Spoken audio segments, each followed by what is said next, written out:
Hey, I'm going to share with you some classroom instruction. It's part of our Module 1 series on posture and stances.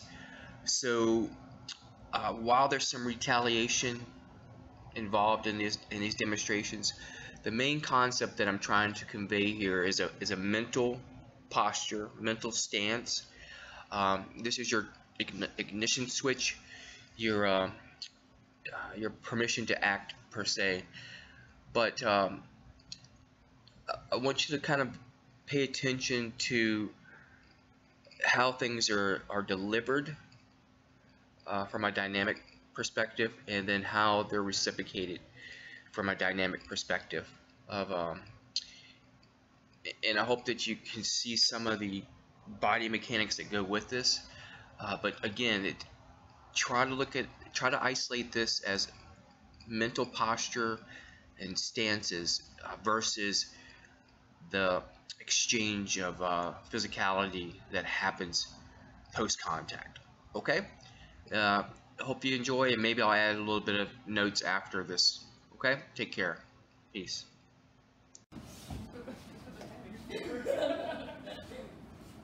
Everybody get a chance to go, right? Everybody got a chance to go? Okay, so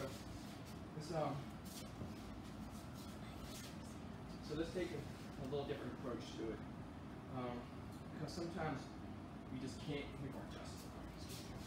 Sometimes you just have to work from where you're at. So if my hands are down right now, keep the hands up, because my hands should already be up. One, to discourage the threat, but two, when I step back, it's going to be in part of my natural flinch response. Anyways, if my hands are here and he shoves me, and I end like this, that's my fault. I should have recognized the threat. Push me again. So I'm in this position. He's going to clinch in over now and hug me. My hands don't really change that much. Okay, I don't let them go past. I keep them in this relative position, because when he pushes me and he closes in on me here, that's what's happening to his face. That I'm going to let him get here because of the sake of the drill. He beat me to it, and my hands are here on his neck and in this position here.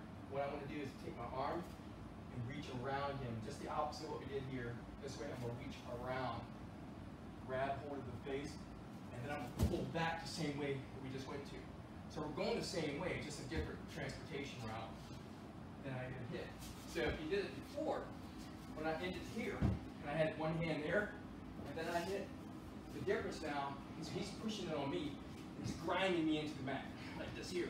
And it's hard for me to push this arm away. I can't get it, maybe he's hugged me up or whatever. This arm is totally immobilized, I can't even use it. I use this hand, and I strike. It's an incidental strike. Strike, and then reach the eyes, peel away, and then hit. If you remember the pummel series, grab me. When I did pummel 2, when I whipped it, that's application of it. He has me here, has me braced up. I'm in this position, maybe my arm is down here, it has me tight. These are restrictive strikes. Okay, if he's grabbing me, that means he's not hitting me. Remember, when I hit him, it's going to re-trigger his mind. I could be hitting him too. That's what he's going to be thinking. Oh, I can hit you too, or I need you. So when you start hitting, you have to hit with authority and turning your body and hitting, collapsing to the back of the neck, and then passing it through and grabbing the face, gripping it, striking in that position. Does that make sense? Okay, so what's the difference between these two?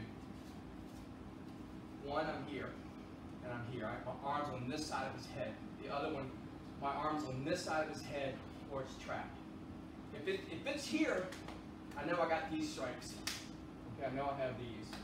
But if it's here, I have to use this arm, and this arm only.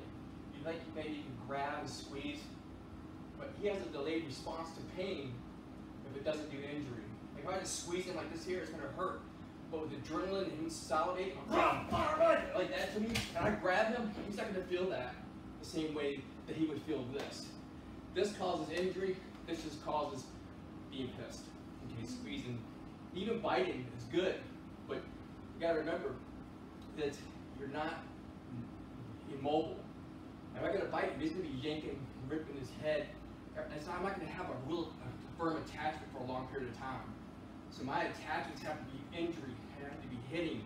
So when I get to this position here and I'm grabbing, because the more I hit, the more he's going to lower his body down, and it's going to be easier for me to get this arm up. You see? But when I'm hitting in here and I can't, I just reach around here, grab it, and pull it. That's all you got to do. Okay? All right. Now get back to where you were.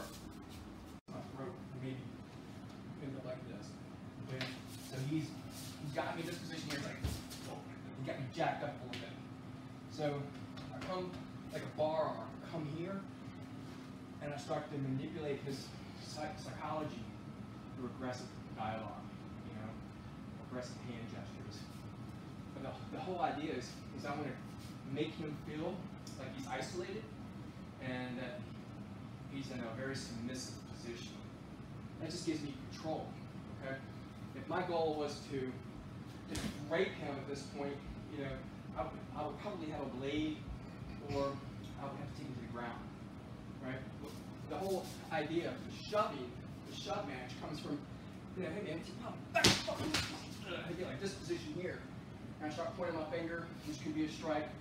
But most of the time, a shove is to make distance, so I can reoccupy it. I either want to shove him to hit, to put him in the right distance, or shove him to control and intimidate. So get used to this shove and pinning your body like a seatbelt. That's basically what I'm doing, making a seatbelt. Go up to the Adam's apple, drive in just so you can feel like the whole shit factor, the whole crap factor. But when I shove him, let some forward energy come up with some attitude, and then from this position here, see where his arm is? It's already where it needs to be. All he needs to do now is push it over there. Then my body's gone this way. Because I have so much riding on this balance. It's like a tripod. I have two bases, and this is my apex of my triangle. So when my energy's there, I can basically take the foot up, weight off this foot. Which makes it good for him because all the weight's driven here. Once he pushes my elbow, my body falls down. You got the head shots, he's got the ability to escape and run. Now, go ahead, grab me. I still have all this. Okay? Well, let's just imagine that we just panic. We got to this position. Oh, what the hell? You know, stop, don't hurt me. Maybe drive me down to the ground or whatever.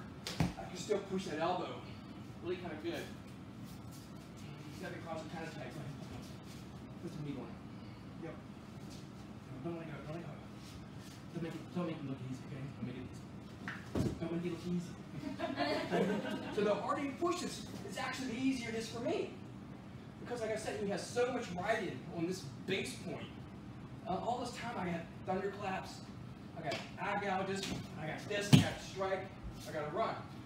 But your first goal is you got to make sure your airway is protected. So when I'm here, I got to clear my airway. Just get them off. Clear my airway. Just to deal with that one threat.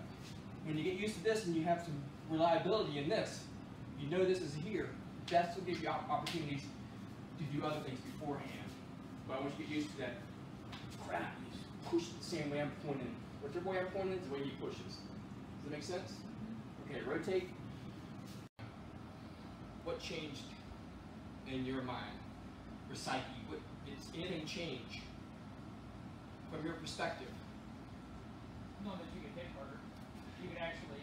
Yeah, you can actually hit. You don't have to pull your shots. But once I realized it, yeah, you could do more. Yeah, you can realize you can do it.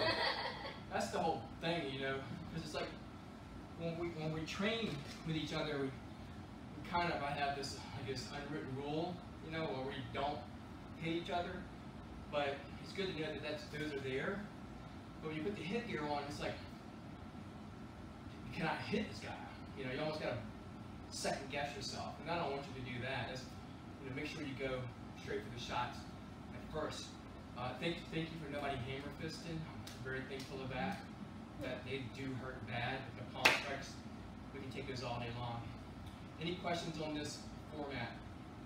When you get pinned against the wall, or you're running out of room, your posture, your stance has to be exhibited here as well.